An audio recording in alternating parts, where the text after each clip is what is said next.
Hey, what's up, guys? Welcome to the channel. I'm on my break right now. I'm dipping on a little bit of Copenhagen, drinking some coffee too. Um, Today's topic: gathering intelligence on a non-emergency level. Security guards that don't know how to communicate don't make it very far, and it is very easy to talk to people. People are always wanting to talk, especially if they're bored out their minds. I find that when I'm doing security, the less I say, the more I receive. And what I mean by that is, there's this old saying that when you don't speak, you can listen twice as much as you speak, or something like that. Something along those terms. I can't really remember. The camera's a little bit off. I'm sorry. Here's what it is. Let me see right here. Boom.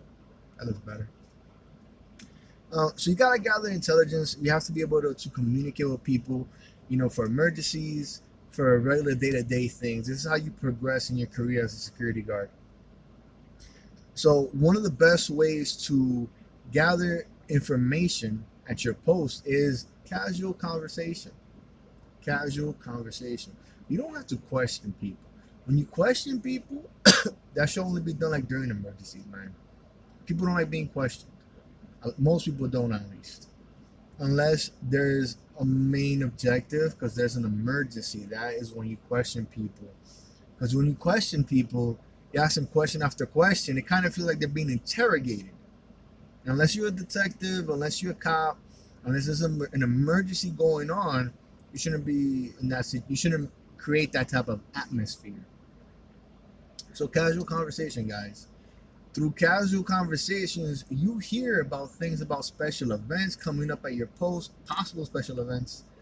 And if you're looking for more shifts, depending on your post, again, if you're an agency or in-house, you can call up HR and be like, hey, there's gonna be a special event in this place. Put me on the list if there's any overtime. I could come in that day. Boom, right there. You're making more money. You're showing initiative. You're communicating with the people around you. They see that you're on top of things. This is looking professional. My chest hair coming out. I'm on break, man. What the heck you guys think I'm doing here? All right, so another way to gather intelligence information, and this is more like an investment, I want to say. Come 10 minutes before, be on duty, be on the site, be ready to go 10 minutes before your time. It's a little bit of an investment, all right? Why do I call it an investment? Because you're not getting paid for those 10 minutes. So during those 10 minutes, you can get a debriefing from other guards. You can see employees walking in and out of the post. If you're, for example, on the front desk, depending on the situation, if they're leaving, they could tell you 2 or 3 things that are happening or that might have happened. You can just ask them straight up, like, hey, John, anything strange happened today? Oh, no. Oh, you know what? Smith and Karen got into it, and I think one of them got let go. I'm not really sure on the information. Boom. I got that. I didn't get that from a fellow guard. I got that from an employee. What I do now is I contact HR of that employment, or the supervisor at the very least, and be like, hey, is it true that somebody got fired? Oh, yeah, somebody got let go today. It's unfortunate. And they're like, what happened? You can ask what happened directly, depending on your relationship with that person. Like, you can ask them, is there anything I have to do in my end as security? Was this an argument? Was this a violent interaction? Is this person allowed to come back in the building to visit? Are they coming back to get their stuff? You figure out your own way of saying it, and then they start seeing you different. Like, this person really cares about their post. This person is here for more than just a measly paycheck. This person invested. This person can protect me. And then they'll tell you, hey, it got a little bit heated. This person has been suspended, or this person has been temporarily removed, or this person is not allowed back in the building, or this person was let go. They're coming back on Monday or during the weekend to pick up their things, just so that there's no altercation, no clashes between the employee that's still here and them, so they don't run into each other. Boom. That's it. Depending on the situation, somebody gets let go. I would ask, so who let them go? oh, it was upper management or it was me. And right, depending on the situation, depending how connected I'm at with that person, I'll tell them, hey, studies have shown that the best time to let somebody go is the last day of the week when they work. So, for example, if they got a Monday to Friday shift, let them go on a Friday. They got the whole weekend to blow off steam.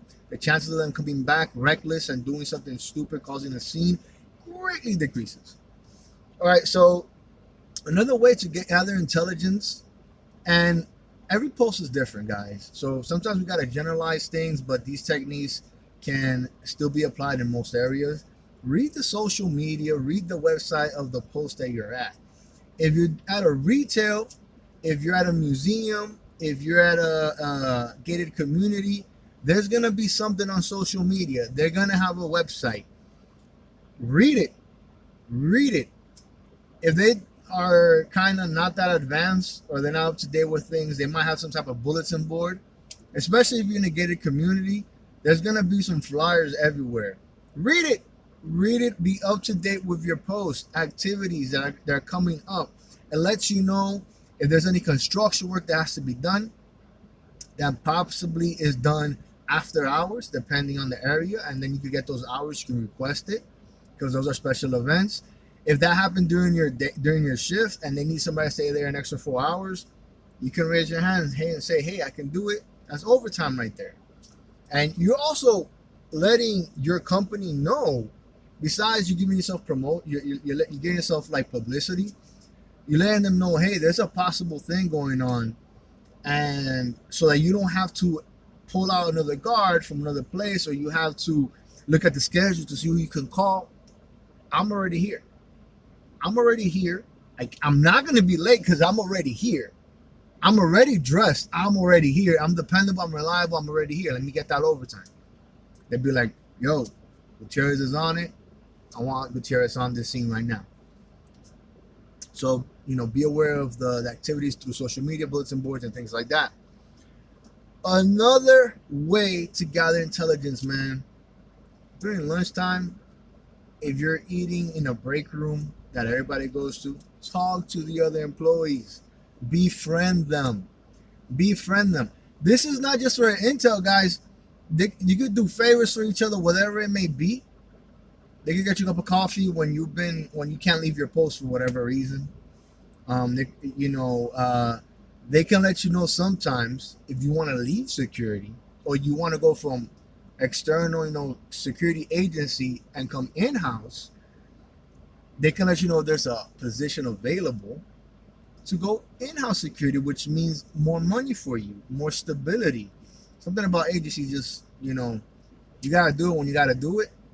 But I try to avoid agencies like as much as possible because they're good, then there's their bads when it comes to agency. That's a topic for another day. So yeah, talk to other employees. You might have a better financial opportunities when you befriend them. You might learn some things about your site that you're not aware of.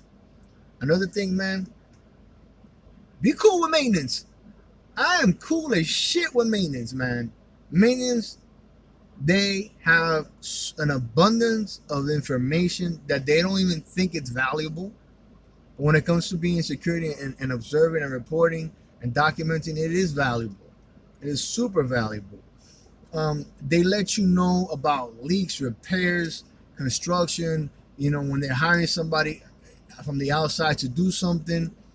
Like I said, going back to, they got some repairs to be done and they hired a contractor. They got to be there for 4 hours after work, after hours or during hours. You already know, like, okay, I'm expecting contract workers to come on Tuesday around 3:30 and my shift ends at 5 o'clock. They're going to be here until 7. That's 2 hours of overtime. You tell that to your security agency. If they want you to be there, they contact their client. They're like, hey, do you want these contract workers to be in the building on their own? Or do you want some supervision and somebody staying with them?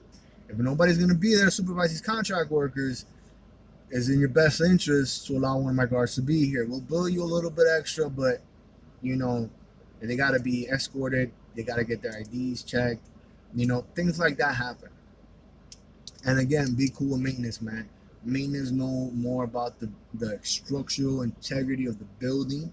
So when you're patrolling, you can spot out water leaks. You can let the security agency that things are being done, so that doesn't fall on them.